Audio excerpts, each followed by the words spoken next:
जय सिया राम दोस्तों, हमारे चैनल स्पिरिचुअल मी में आपका बहुत बहुत स्वागत है। दोस्तों, ये घटना मेरे जीवन में इसीलिए बहुत ख़ास है क्योंकि ये मेरे सबसे करीब दोस्त के साथ घटी है। ये बात कोविड के समय की है, जब कोविड का कहर हर तरफ था।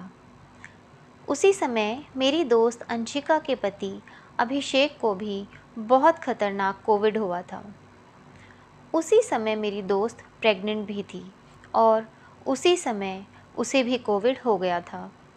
भगवान की कृपा से दोनों ठीक हो गए, पर मुसीबत अभी आने ही वाली थी। कुछ समय बाद अंशिका ने जुड़वा बच्चों को जन्म दिया, जो कि बेटा और बेटी थे। दोनों बच्चे प्रीमेच्योर थे और 15 दिन तक एनआईसीयू में रहने के बाद स्वस्थ होकर घर आ गए थे। सब कुछ ठीक से ही चल रहा था। 7 महीने बीतने के बाद की बात है। एक दिन अभिषेक अपने ऑफिस का काम कर रहा था और अचानक उसे बहुत ज़ोर से खांसी आने लगी। इतना ही नहीं, खांसी करते करते उसके मुंह से बहुत ज़्यादा खून आ रहा था। जैसे ही अंशिका ने ये देखा, उसके पैरों तले से ज़मीन खिसक गई। उसे कुछ समझ नहीं आ रहा था कि क्या करे। वो 2 बच्चों के साथ एकदम अकेली थी। वो रात जैसे तैसे गुजरी। सुबह होते ही अंशिका ने अभिषेक के चचेरे भाई को बुलाया और तुरंत अभिषेक को हॉस्पिटल लेकर गए। कुछ टेस्ट कराने के बाद डॉक्टर ने बहुत गंभीर निमोनिया बताया और तुरंत अभिषेक को हॉस्पिटल में एडमिट करके ट्रीटमेंट शुरू कर दिया। अभिषेक 5 दिन तक हॉस्पिटल में एडमिट रहा। वो 5 दिन अंशिका और अभिषेक के लिए बहुत भारी निकले।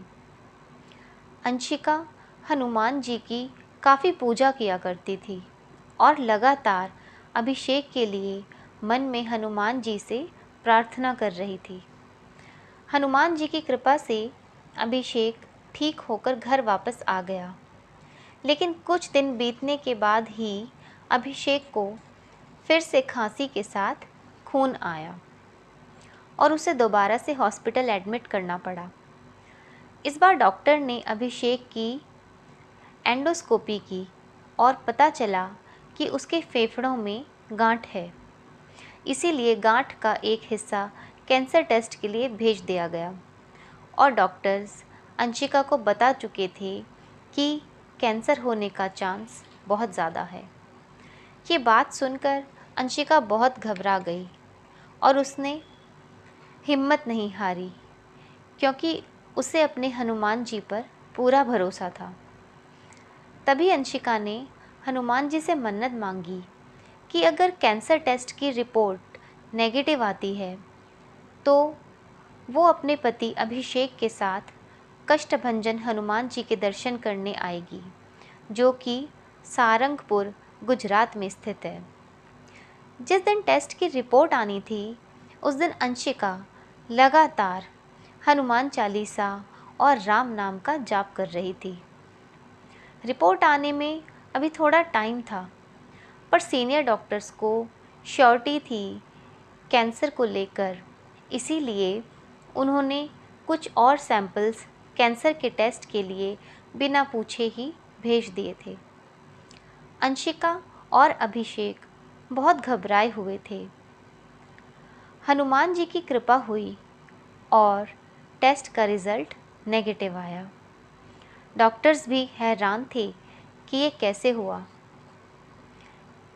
ये सुनकर अंशिका की आंखों से खुशी के आंसू रुक ही नहीं रहे थे। अपने भगवान का धन्यवाद करके कुछ दिन बाद अंशिका और अभिषेक साथ में कष्टभंजन गए और घर आकर 108 बार हनुमान चालीसा का पाठ भी किया। उस दिन के बाद से उनके परिवार के सारे कष्ट दूर हो गए और आज अभिषेक एकदम स्वस्थ है। अब तो अभिषेक भी हनुमान जी के व्रत करने लगा है और इस दौरान कई बार हनुमान जी ने अंशिका को सपने में अपने दर्शन भी दिए। इसीलिए तो कहते हैं, नासै रोग हरै सब पीरा, जपत निरंतर हनुमत बीरा। दोस्तों, हमारी हनुमान जी से प्रार्थना है कि जिस तरह उन्होंने अंशिका और उसके परिवार की रक्षा की है, वैसे ही हम सबकी भी सदा वो रक्षा करें। हमारे चैनल स्पिरिचुअल मी को लाइक, शेयर एंड सब्सक्राइब करना ना भूलें। मिलते हैं हम आपसे अपने अगले वीडियो के साथ। तब तक के लिए जय सिया राम, जय बजरंगबली।